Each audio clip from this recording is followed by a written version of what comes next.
So you have to ensure that you find ways to protect your assets. Because if you are working this hard as you are working, and we work hard here, you don't lose what you've been doing.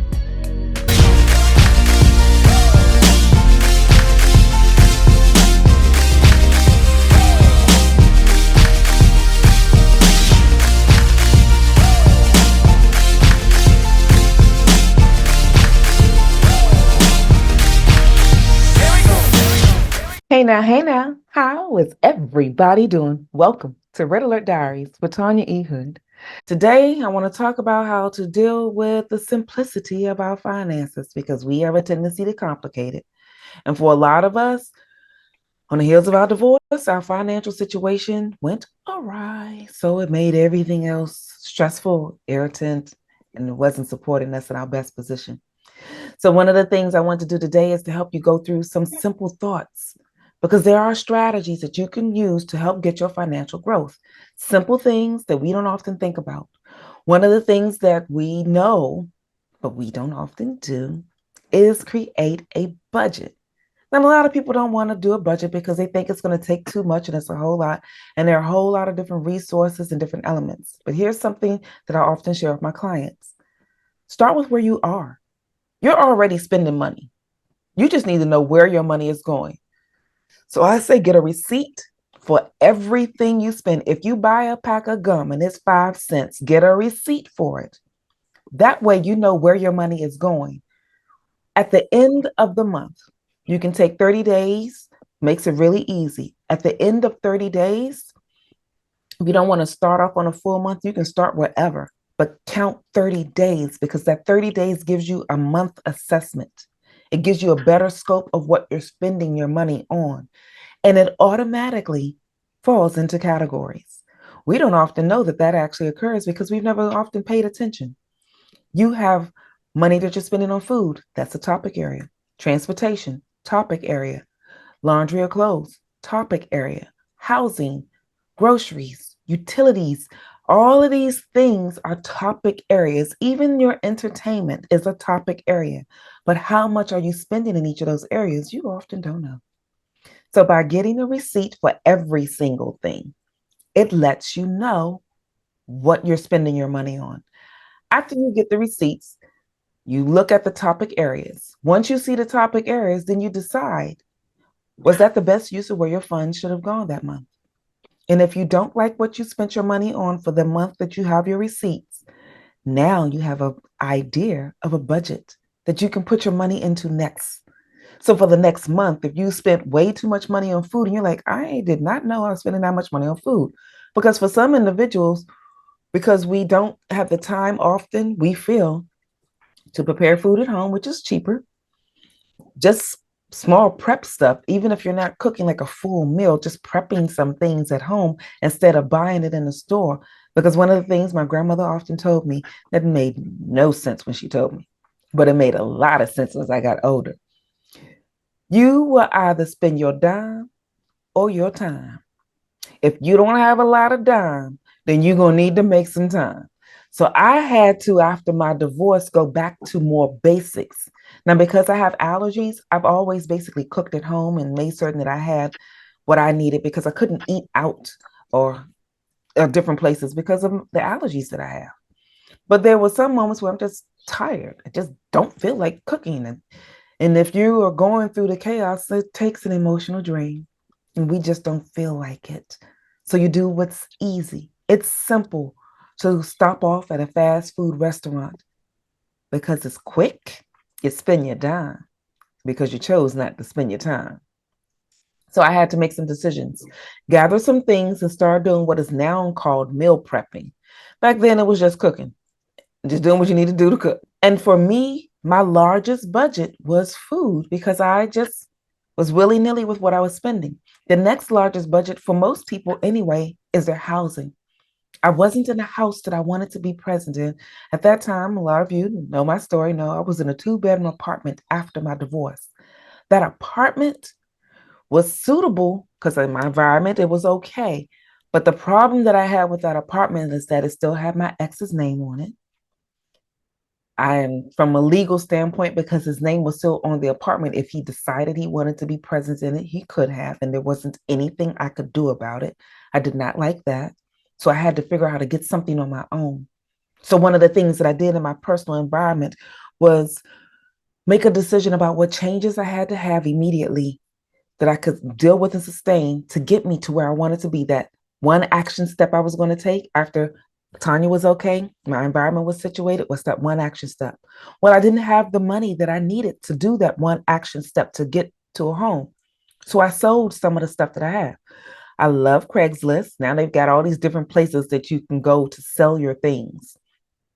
I sold some stuff because in my mind, it's time for a fresh start anyway. I'm in a brand new chapter of my life. These things, great, but I don't have money and I could sell this for now and then use those funds to reach my goal.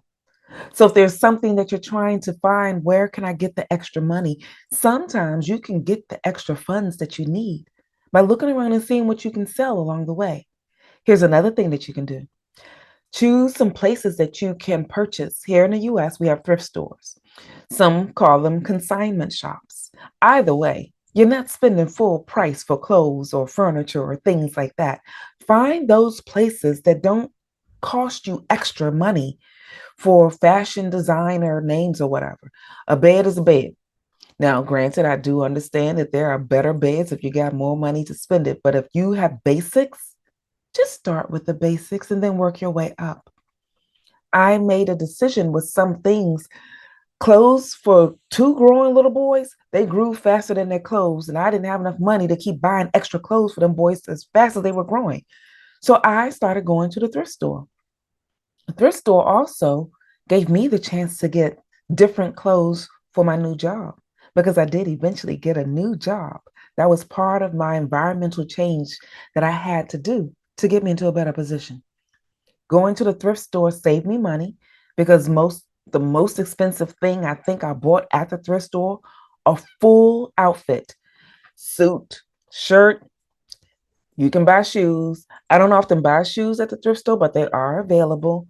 I find a low end store. There used to be a store called Payless back in the day, but now they have a couple of other stores that can get you a low price shoe that doesn't cost more than $25. That's reasonable and it's okay and it serves its purpose for now. But I can get an entire outfit, including $25 worth of shoes if I had to buy a pair that way. 50 bucks, an entire suit with shoes, shirt, everything I needed. 50 bucks. That is a great deal for a suit. Basic things for the boys, getting them a pair of jeans. Pair of jeans at that time when I was going to the thrift store was $5 or $6. That is a big difference when normally to get their clothes, I was spending anywhere from $20 to $35 for clothes. That savings of $20 to $30, that was money that I started putting away. That was money that I started using to support a down payment on a new home. So if you find yourself in a position where you aren't able to get where you want to be right now, that budget lets you know where your money is going. It also helps you get an idea of where you can start using the resources of your funds in different places. So instead of spending extra money on clothes, extra money on food, because I told y'all, started eating oodles and noodles and buying beans and dogs. That was helpful for me financially. And that gave me the chance to, for a temporary time, because your budget can support you with a time frame. I knew if I did these things for one full year, I would have enough money for the down payment that I needed. I later found out that I had to make a transition a lot sooner, which moves into my next level note that I'm going to share with you all later.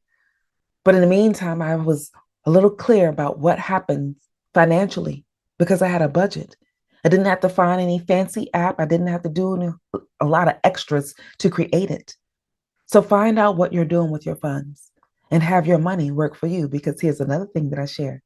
Money is a tool. It's a tool for you to use the same way you would use a hammer or a nail. You use your money for other things that you need to get done.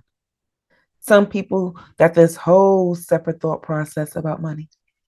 but it's not the thing that end all be all of stuff. Yes, we work for it, but have a plan of action for what you're working. Because if you have a different thought about money, because I was raised with the thought that money is a tool, it's a resource. Because I was raised like that, I can find the resources in a couple of different places.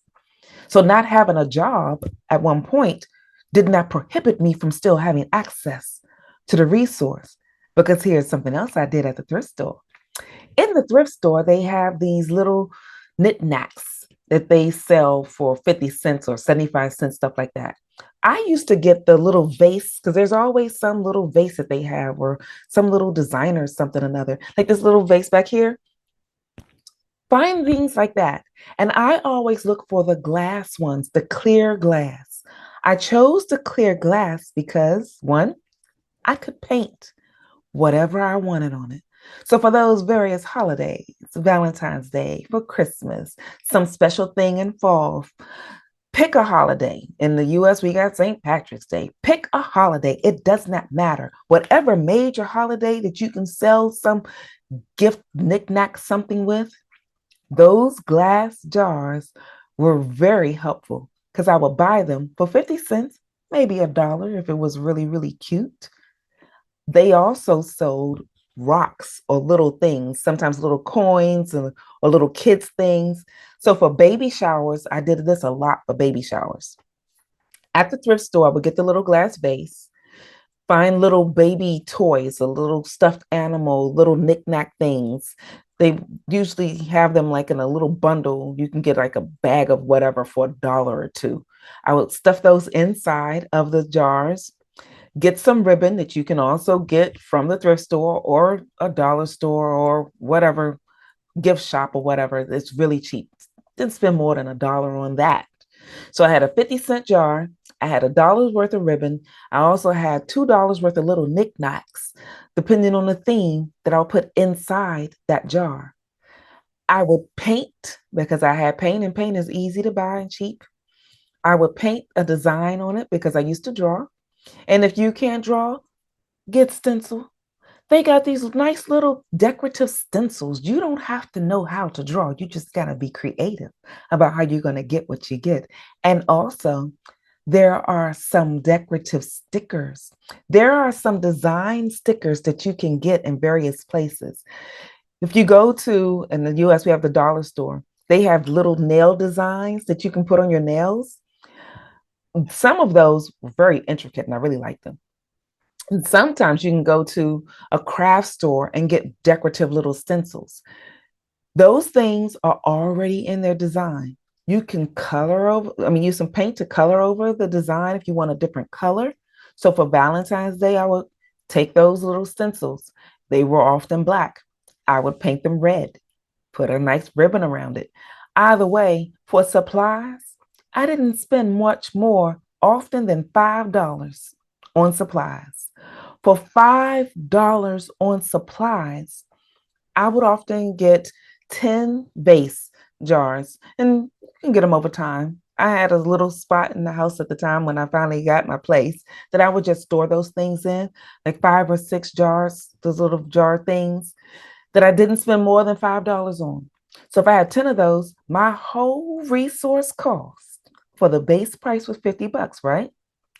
I would sell each one of those jars for 10, 15, or $20, depending on the event, depending on the task, depending on the activity. I would double or triple the amount of money that I was spending. That gave me the opportunity to increase my finances. That gave me the opportunity to have money as a different resource in a different space. So I didn't have to work so hard, because sometimes we think we got to work harder, more hours. Not often.